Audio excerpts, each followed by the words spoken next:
बिस्मिल्लाहिर्रहमानिर्रहीम। अज़ीज़ तलबा, आज का ये प्रोग्राम इस कोर्स के यूनिट 3 और इसका तीसरा प्रोग्राम है, जो कि हम determinant of a matrix, adjoint of a matrix, inverse of a matrix और फिर इन्वर्स मेथड से और क्रैमर रूल से लीनियर इक्वेशंस को सॉल्व करने के तरीके सीखेंगे।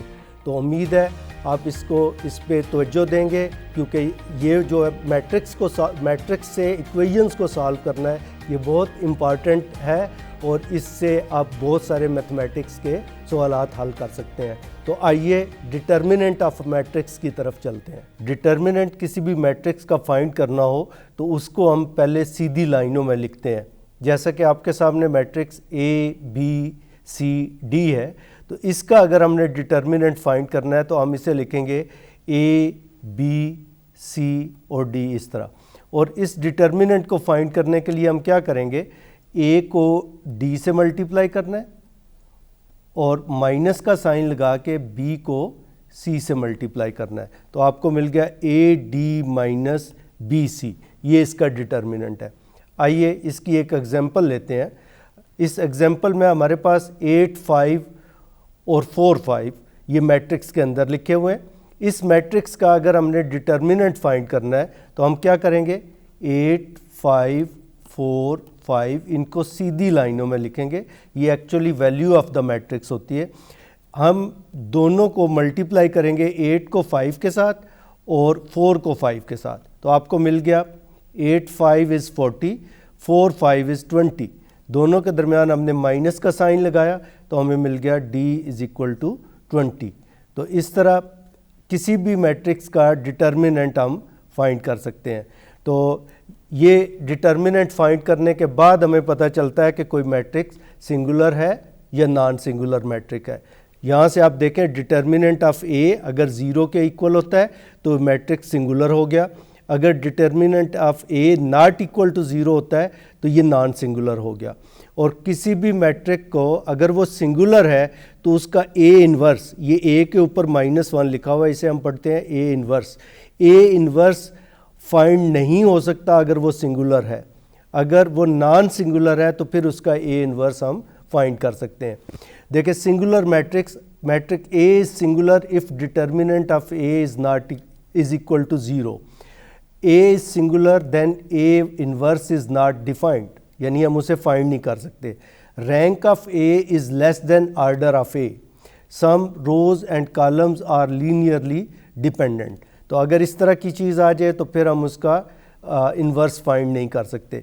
मसलन एग्जांपल आपको दी गई है 3, 6, 1 और 2 इज़ अ सिंगुलर मैट्रिक्स, क्योंकि आप देखें 3 को 2 से मल्टीप्लाई करें तो 6 आ गया।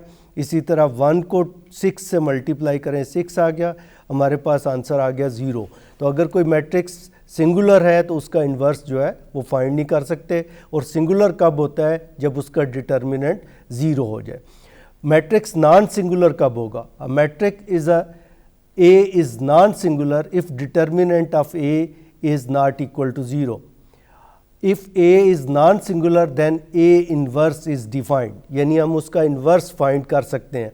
रैंक और आर्डर दोनों सेम होंगे। All the rows and columns are linearly independent. So अब देखें, हमने उसी मैट्रिक को लिखा 3, 2, 1 और -2, और हम कह रहे हैं कि ये नॉन सिंगुलर है। चेक भी कर लेते हैं। हमने इसे सीधी लाइनों में लिखा। इसका डिटर्मिनेंट फाइंड करने के लिए मैंने आपको कहा कि क्या करेंगे, 3 को 2 से मल्टीप्लाई करेंगे तो आप 3 - 2 हमें -6 मिल गया। माइनस का साइन 1 को 2 से मल्टीप्लाई किया तो ये देखें, ये भी हमें 2 मिल गया। अब -6 - 2 -8 के इक्वल आ गया, which is not equal to 0, इसलिए ये मैट्रिक नॉन सिंगुलर हो गया।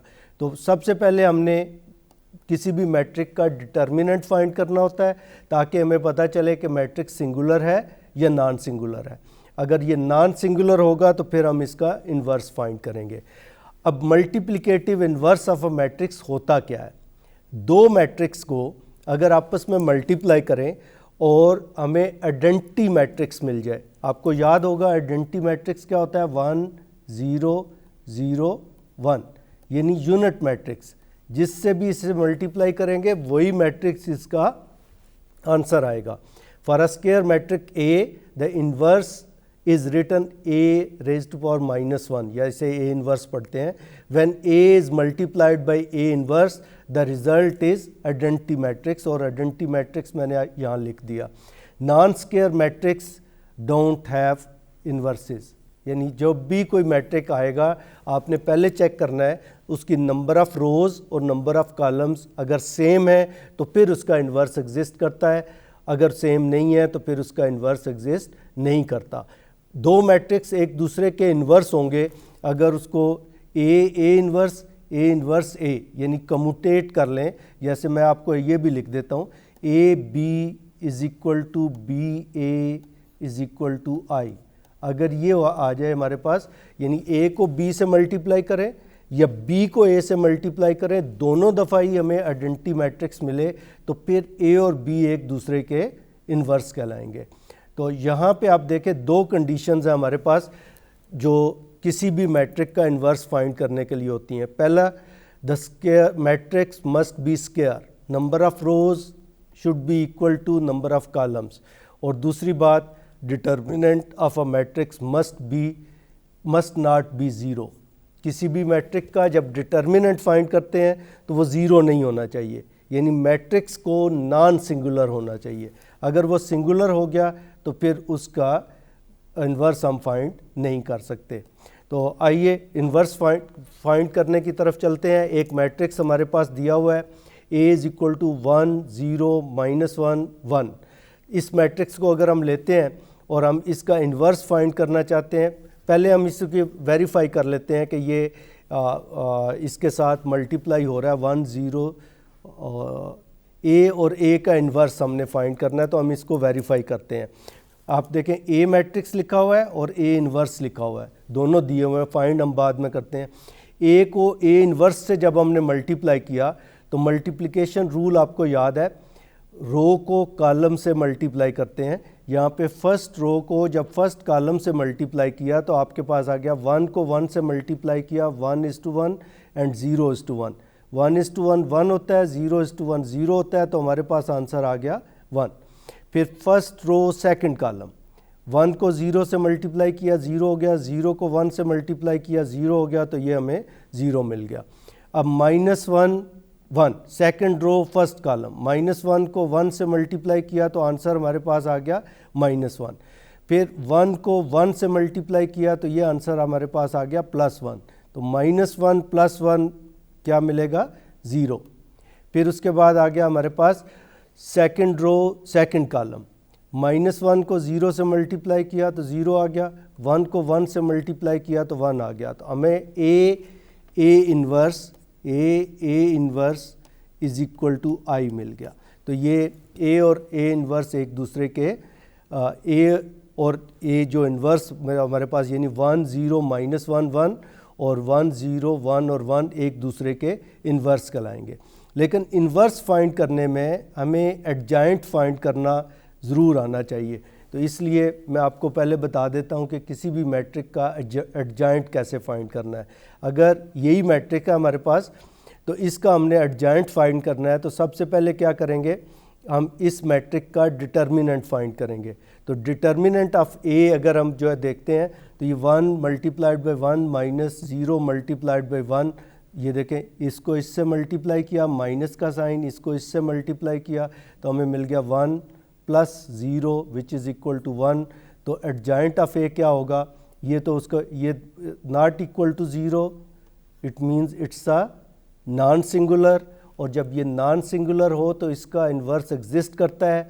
अब इसका एडजॉइंट फाइंड करना है, तो एडजॉइंट फाइंड करने के लिए इन दोनों की जगह तब्दील करते हैं, 1 को 1 से बदल दिया, इन दोनों के साइन चेंज करते हैं, 0 का साइन चेंज करने से 0 ही रहेगा, इधर -1 का साइन चेंज करने से 1 आ गया, तो हमारे पास एडजॉइंट ऑफ ए आ गया 1 0 1 और 1। तो अब हमने तीनों चीज़ें सीख ली कि what are the conditions to find inverse. किसी भी मैट्रिक का इन्वर्स फाइंड करना है तो उसका नॉन सिंगुलर होना ज़रूरी है, उसका स्क्वायर मैट्रिक होना ज़रूरी है, उसको अब हम उसकी वैल्यू फाइंड कर लेंगे, ए जो डिटर्मिनेंट ऑफ ए है, फिर उसका एडजॉइंट फाइंड कर लेंगे। तो जब ये तीनों चीज़ें हमें मिल गई तो फिर हम इन्वर्स की तरफ जाएंगे। लेकिन मल्टीप्लिकेटिव आइडेंटिटी जैसा कि मैंने आपको पहले बता दिया है, फ़र्ज़ करें आपके पास n क्रॉस n मैट्रिक्स है यानी स्क्वायर मैट्रिक है और उसके लिए AI और IA is equal to AI, तो I जो मैट्रिक होता है यानी 1 0 0 1 ये आइडेंटिटी मैट्रिक कहलाता है। तो किसी भी जैसे नंबर्स में आइडेंटिटी मल्टीप्लिकेटिव आइडेंटिटी 1 है और एडिटिव आइडेंटिटी 0 है।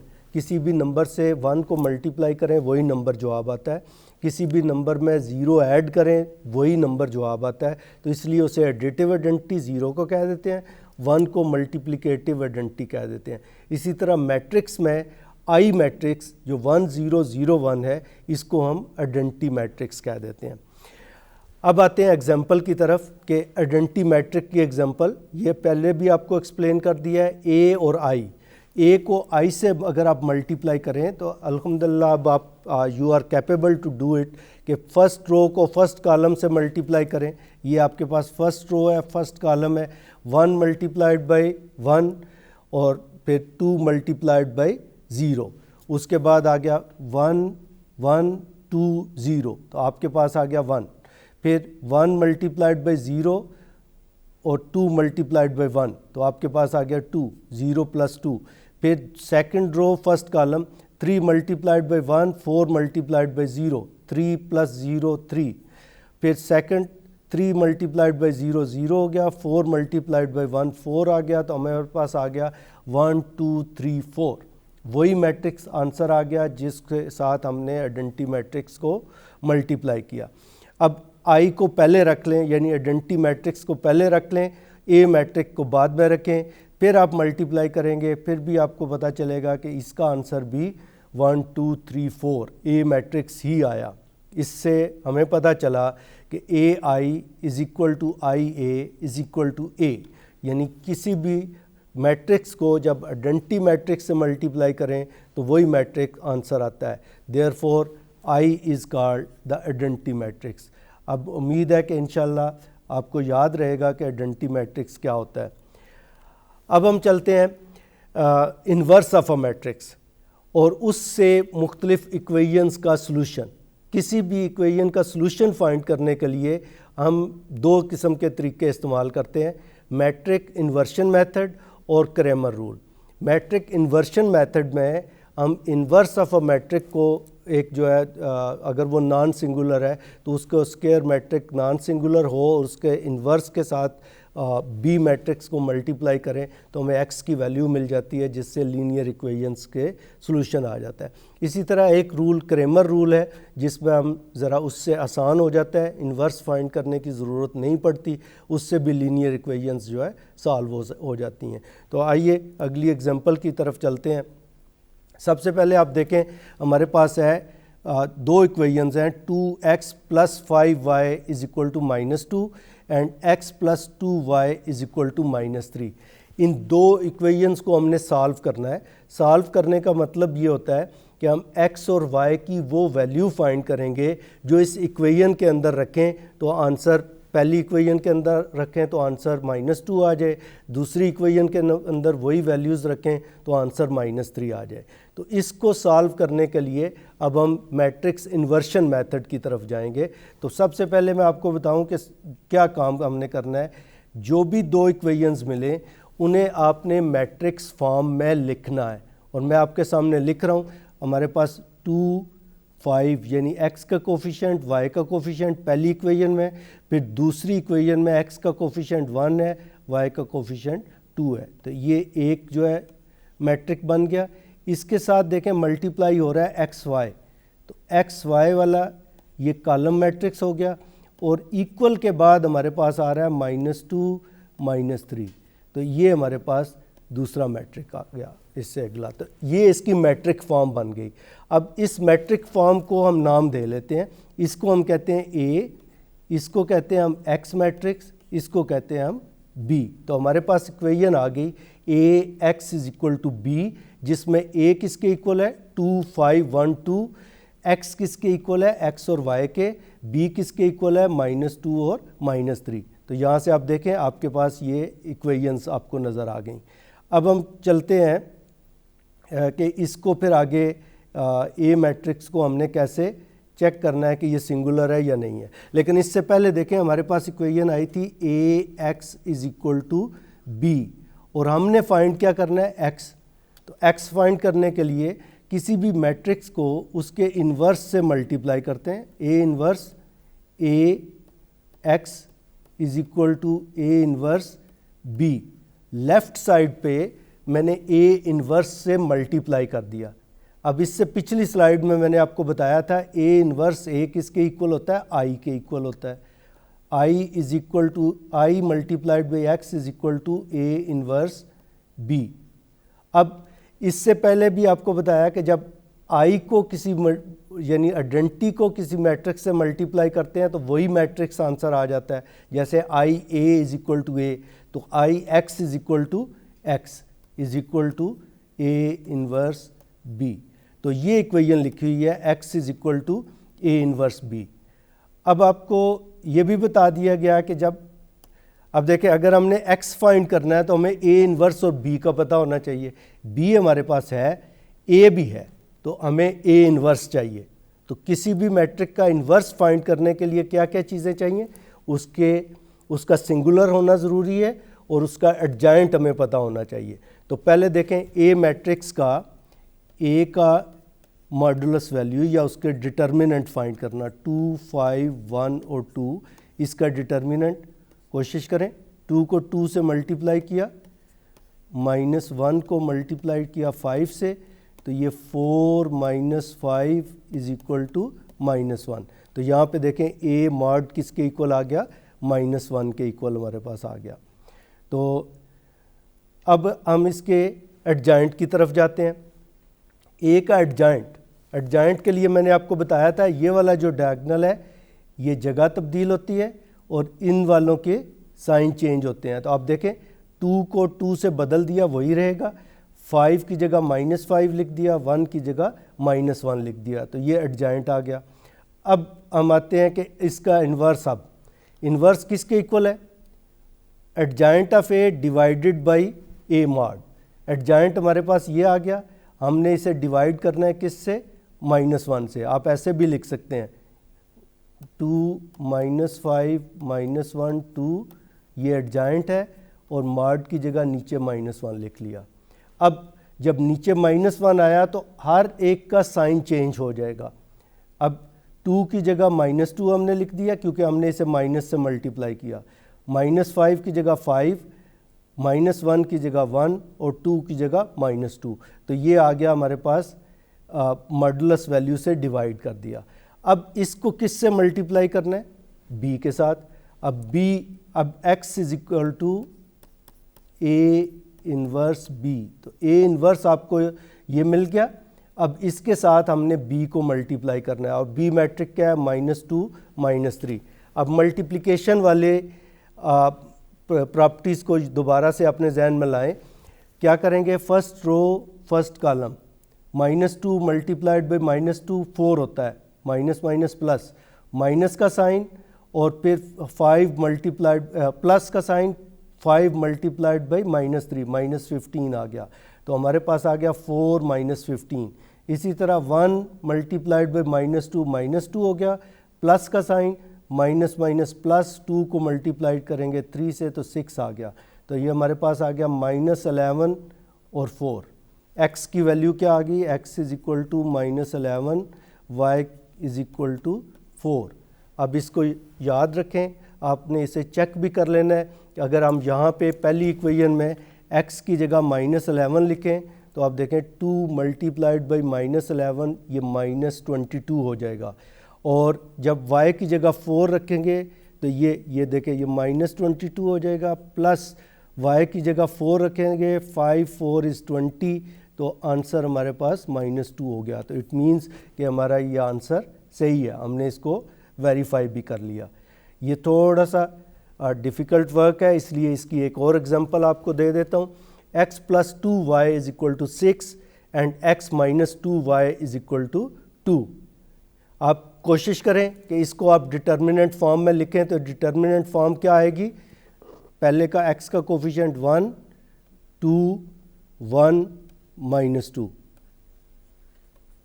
इसके साथ आ गया हमारे पास एक्स वाई और बी की जगह क्या आ गया 6 और 2, तो हमारे पास क्या आ गया A X is equal to B. अब ए मैट्रिक किसके इक्वल है 1 2 1 -2। क्या करना है, इसका हमने डिटर्मिनेंट फाइंड करना है।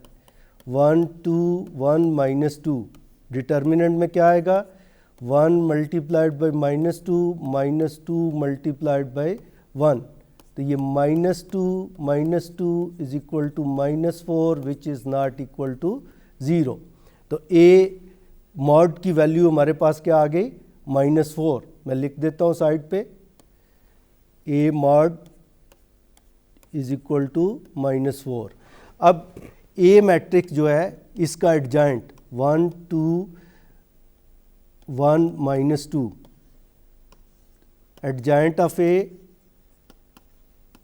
क्या करते हैं, इन दोनों की जगह चेंज करते हैं -2 1 और इन दोनों का साइन चेंज करते हैं -2 -1। अब इसको एडजाइंट ऑफ ए को, अब ए इन्वर्स किसके इक्वल होगा, adjoint of A divided by A mod.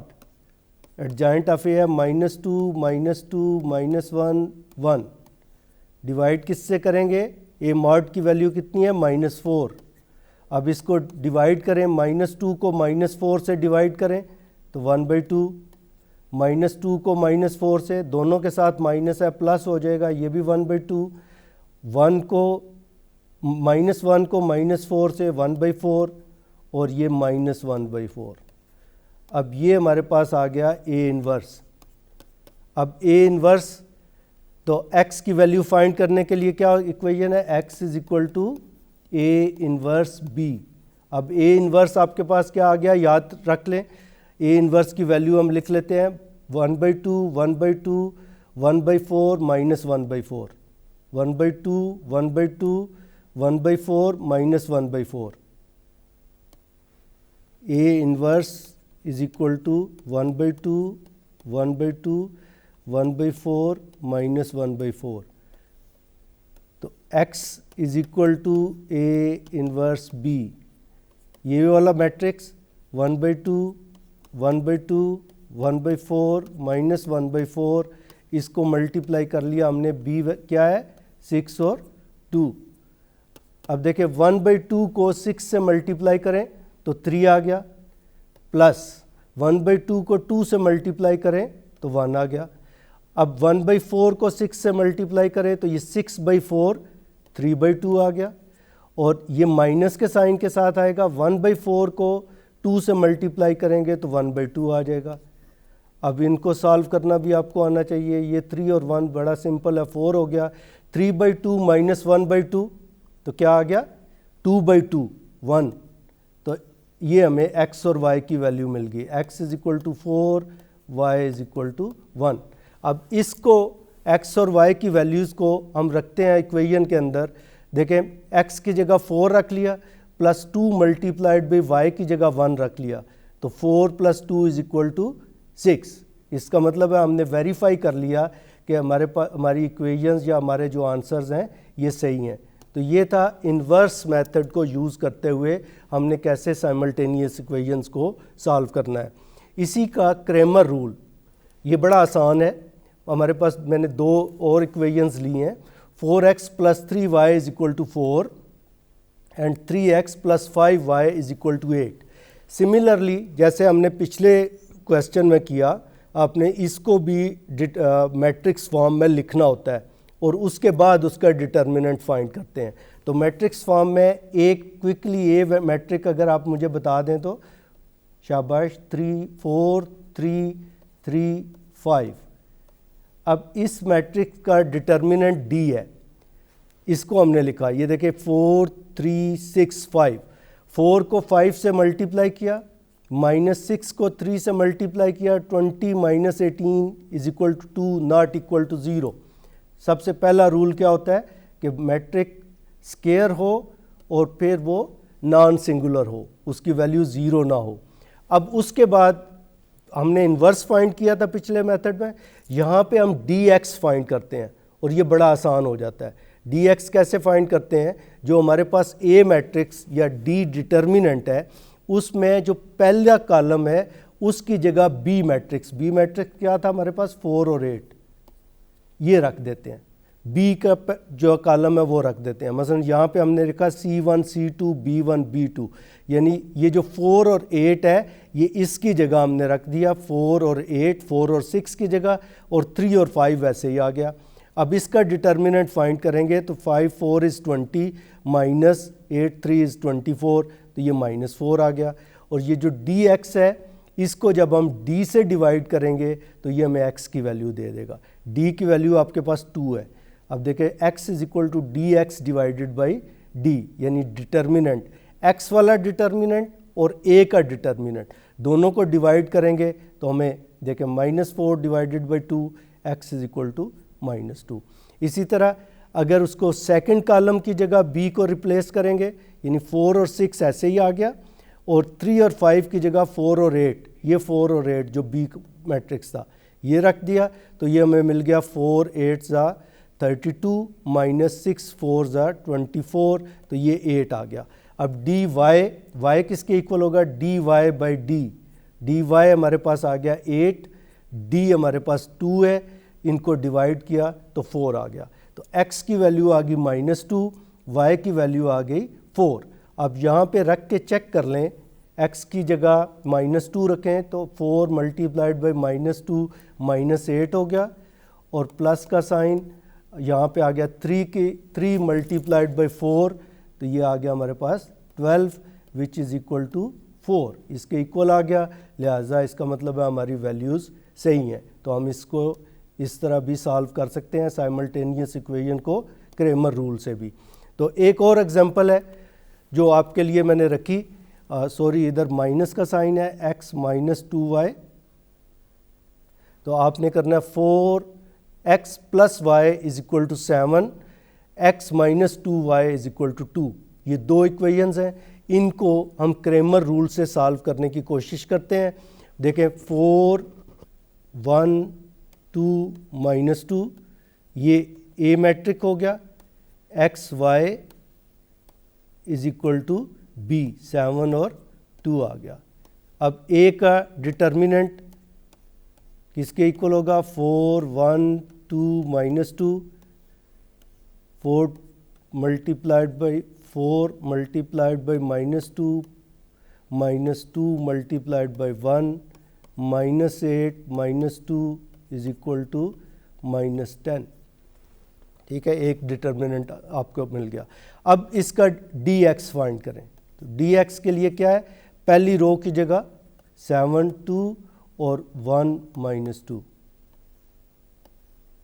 ये हमारे पास आ गया -14 -2, ये आ गया -16। उसके बाद आप देखें अगर डी वाई फाइंड करना है तो क्या आ गया हमारे पास? इस सेकंड कॉलम की जगह हमने 7 2 रखना है, 4 और 2 को वैसे रख लें और इसकी जगह रख लें 7 और 2, तो ये हमारे पास क्या आ गया? 4 2 ज़ा 8 -7 2 ज़ा 14, तो आंसर आ गया हमारे पास -6। तो डी एक्स -16 है और डी वाई -6 है, जबकि डी ए मॉड को हम डी कहते हैं, तो d की वैल्यू -10 है, तो x किसके इक्वल होगा? -16 -10, 2 से दोनों डिवाइड हो जाते हैं 8/5, और y किसके इक्वल होगा? -6 डिवाइडेड बाई -10, तो ये आ गया हमारे पास प्लस हो गए 3/5, तो x 8/5 और y की वैल्यू आ गई 3/5। तो आज हमने देखा कि क्रेमर रूल से और इन्वर्स मेथड से कैसे किसी भी जो है मैट्रिक्स को सॉल्व किया जा सकता है, लीनियर इक्वेशंस को सॉल्व किया जा सकता है। लीनियर इक्वेशंस का सॉल्यूशन कैसे किया हमने? Inverse of a matrix, adjoint of a matrix और डिटर्मिनेंट ऑफ अ मैट्रिक्स, ये हमने पहले फाइंड किए। उसके बाद हमने इन्वर्स मेथड से भी लीनियर इक्वेशंस को सॉल्व किया और क्रेमर रूल से भी लीनियर इक्वेशंस को सॉल्व किया। आज का ये प्रोग्राम आपके इस यूनिट को भी कंक्लूड करता है। और इसमें हमने सारी प्रॉपर्टीज से लेकर लीनियर इक्वेशन के सॉल्यूशन तक इसे सॉल्व किया और उसके 2 मेथड जो है उसकी है। आपकी किताब के अंदर इसकी बहुत सारी एग्जांपल्स मौजूद हैं। मैं रिकमेंड करूंगा कि आप लीनियर इक्वेशंस की एग्जांपल्स को सॉल्व करें और इन दोनों मेथड से सॉल्व करें। आज के लिए इतना ही, मेरी तरफ से अल्लाह हाफ़िज़।